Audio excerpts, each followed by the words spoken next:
रात घना अंधेरा ओढ़े हुए थी। श्मशान के ऊपर हवा ऐसी हूक मार रही थी जैसे कोई अदृश्य आत्मा कराह रही हो। राजा विक्रमादित्य वचन निभाने के लिए एक बार फिर उसी बरगद के पेड़ के नीचे पहुंचे जहां बेताल उल्टा लटका हुआ था। जैसे ही विक्रम ने बेताल को उतारा, वह हंसी की अजीब खनक के साथ बोला, राजन, तुम मुझे कितनी भी बार ले जाओ, पर मैं हर बार लौट आऊंगा। चलो समय बिताने के लिए एक कहानी सुनो। अगर अंत में मेरे प्रश्न का उत्तर दे दिया तो मैं फट से वापस लौट जाऊंगा। विक्रम चुप रहे। बेताल शुरू हुआ। बहुत समय पहले धारावती नामक नगर में एक वृद्धा रहती थी। सब उसे चालाक बुढ़िया कहकर पुकारते थे। उसका नाम था घुनिया। उम्र 75 के आसपास, चेहरा झुर्रियों से भरा, पर आंखें, अरे वे तो बांस की तरह तेज। कोई उससे एक ताका भी छुपा नहीं सकता था। उसका एक अनोखा हुनर था। वह दूसरों के झगड़े सुलझाने का नाटक करती, पर असल में खुद फायदा उठा लेती। बहुत चतुराई से दोनों पक्षों को अपने जाल में उलझा लेती। धीरे धीरे वह गांव की सबसे अमीर बनने लगी, बिना किसी के ध्यान में आए। पर असली खेल तब शुरू हुआ। एक दिन गांव में अफवाह फैली कि बुढ़िया के घर की दीवार के भीतर सोने का खजाना छिपा है। यह बात 3 लोगों ने सुनी। कालिया लोभी व्यापारी, मंगला डाकू, धीरू गरीब किसान। तीनों अलग अलग आए, पर मकसद एक, बुढ़िया का खजाना हड़पना।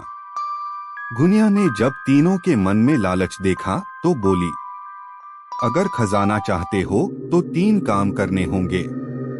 यदि सफल हुए, खजाना तुम्हारा, यदि असफल तो जान मेरी। लालची लोग तैयार हो गए। पहला काम, निर्भय रात। बुढ़िया के घर के पीछे एक पुराना कुआं था। वह बोली, आज रात ठीक 12 बजे इस कुएं में झांक कर देखो कि नीचे कौन है। जो सच सच बता देगा वही आगे बढ़ेगा। रात आई। सबसे पहले कालिया गया। जैसे ही कुएं में झांका, उसे लगा कोई खून से सना चेहरा उसे घूर रहा है। वह डर के मारे भाग पड़ा। फिर मंगला गया। उसे लगा कुएं से कोई लंबा हाथ बाहर निकलकर उसका गला दबोच रहा है। वह भी चीखता हुआ भागा। अंत में गरीब धीरू गया। उसने दिल मजबूत किया और कुएं में झांका। अंदर कुछ नहीं था, बस बुढ़िया द्वारा लगाई गई लाल कच्चे तेल की परत, जिससे पानी में भयानक आकृति बन रही थी। धीरू ने कहा, अम्मा, कुएं में कोई नहीं, बस तुम्हारी कोई चाल है। बुढ़िया ने मन में सोचा, यह लड़का आसानी से नहीं फंसेगा। दूसरा काम, ताला जो खुलता नहीं। बुढ़िया ने उन्हें एक पुराना संदूक दिया, जिस पर भारी ताला था। इसे बिना तोड़े खोलो, वह बोली। कालिया ने जोर लगाया, ताला न टूटा न खुला। मंगला ने चाकू से छेड़ा, फिर भी न खुला। धीरू ने संदूक को ध्यान से देखा। उसे नीचे एक छोटा छिपा हुआ लकड़ी का बटन मिला। उसने दबाया और टिक, ताला खुल गया।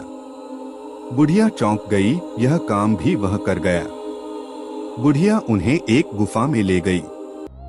गुफा के भीतर एक पत्थर का द्वार था, जिस पर लिखा था, जो सत्य बोलेगा वही जीवित रहेगा। बुढ़िया बोली, यहाँ खजाना है, लेकिन तभी मिलेगा जब तुम अपना सबसे बड़ा राज बोलोगे। कालिया बोला, मैंने अपने भाई की जमीन धोखे से हड़प ली। और पत्थर की एक दरार खुली। मंगला बोला, मैंने कई यात्रियों को लूटा और मार डाला। दूसरी दरार खुली।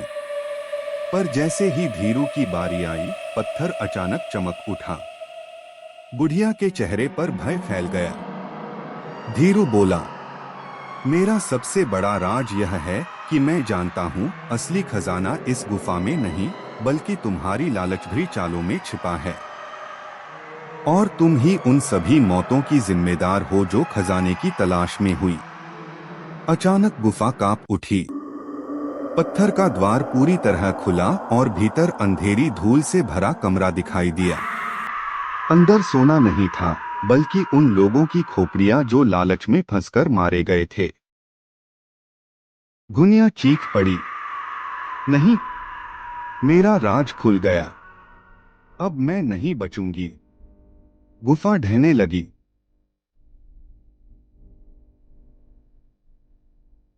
कालिया और मंगला भाग गए।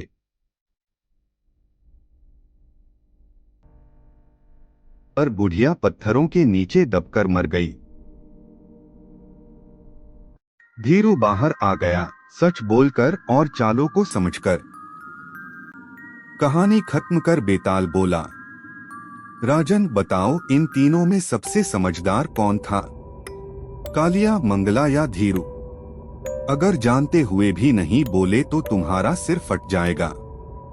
विक्रम बोले, धीरू सबसे समझदार था क्योंकि उसने लालच के जाल को पहचाना।